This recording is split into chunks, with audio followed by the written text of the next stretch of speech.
Hey party people, we're back for another round of SLO explanations. So this is for federal government, and I just kind of wanted to give you an overview.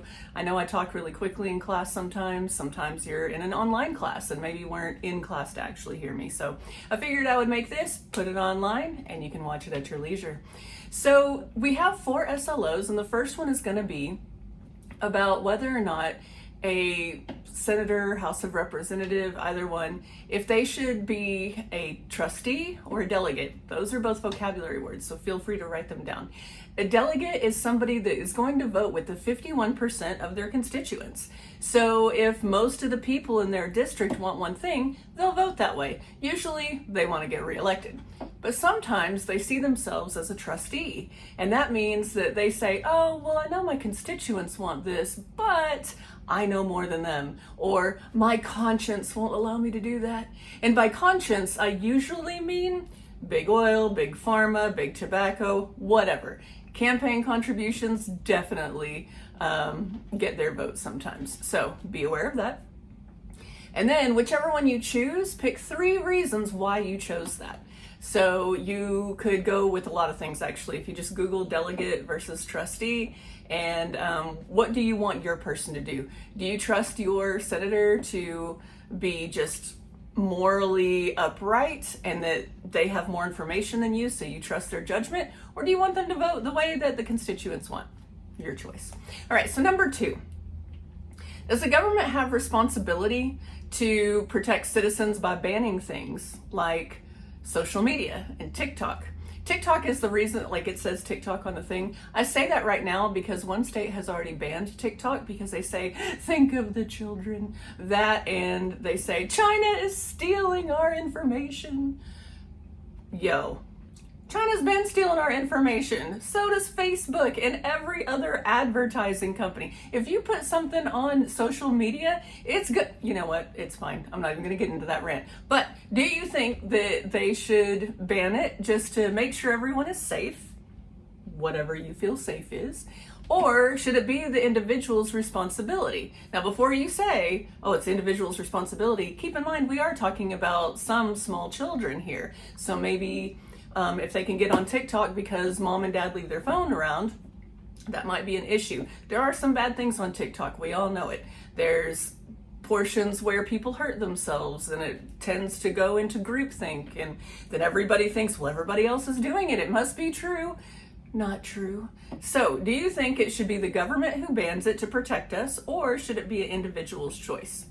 So what kind of laws do you think they should make if you think that maybe they shouldn't ban it, but they should simply make a few laws to curtail certain things? So if you think that they shouldn't ban it, but they should make some laws, which laws would you want them to make? And if you think they should ban it, then why? Support your answer. Or if you think that, no, it's up to me and I don't want any rules about it, okay, that's fine. Explain why. Again, with all of these, have at least 3 things because that's your body paragraphs. But again, if you want to try to get for that A, you're going to need to write more and critically think. Now then, on to gerrymandering. Okay, so gerrymandering is basically redistricting. It happens every 10 years whenever we have a census.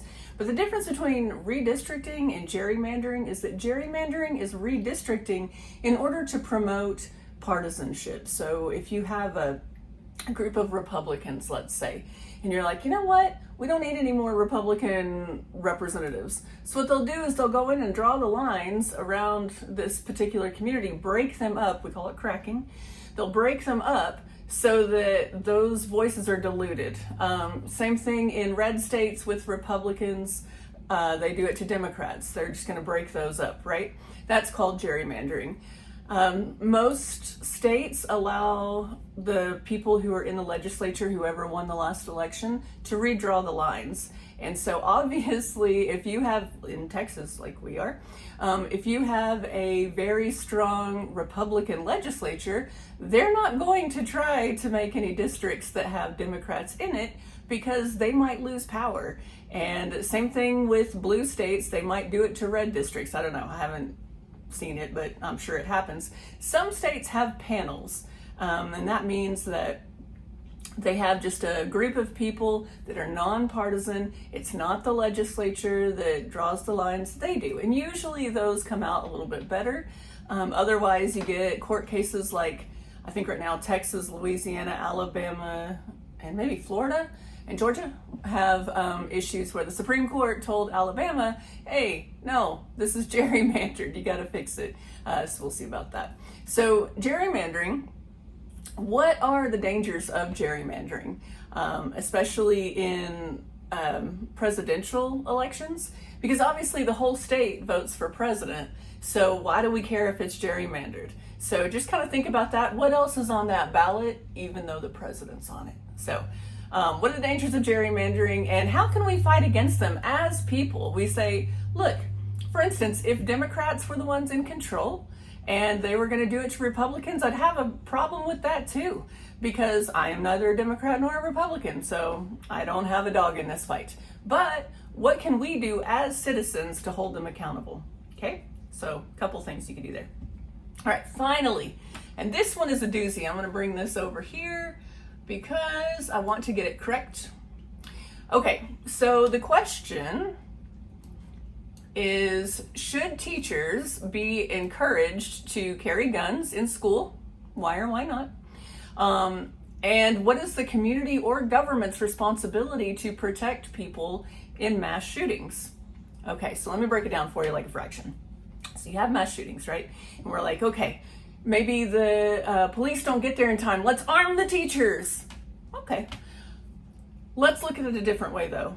If we arm the teachers and they have a classroom full of kindergartners that are already going crazy, is that teacher going to be appropriate minded in order to focus to not shoot the wrong person? Also, if the police do go in there and all the teachers have guns, who are they going to find out is the bad guy?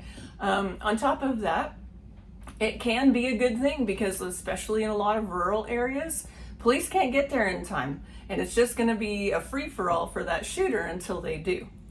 So should the teachers be armed, or do you think that's going too far? And if you think they shouldn't be armed, then what would you suggest instead? Now keep this in mind. A lot of people say, well, have an armed police officer on campus. I agree. That being said, Parkland High School, you had the deputy there, or I don't know if they're called a deputy, but it's SROs, the school officer. He hid outside and did not go in and engage the suspect or perpetrator in this case, and chose to stay out there. Well, he got sued by the students of the school saying, hey, this dude was shooting at me. You're a cop. You're supposed to protect me. But this is what the court decided. Neither the Constitution nor the state law impose a general duty upon police officers or other governmental officials to protect individual persons from harm, even when they know the harm will occur. This is from Darren Hutchinson. He's a professor at the University of Florida. Police can watch someone attack you, refuse to intervene, and not violate the Constitution. So the second portion of this is, if you think teachers shouldn't be armed and you think the police should do all of that, I want you to keep in mind that just because they're there and they have a gun does not mean that they have to protect you. So hopefully all of this gets put into your brain and can rattle around a little bit.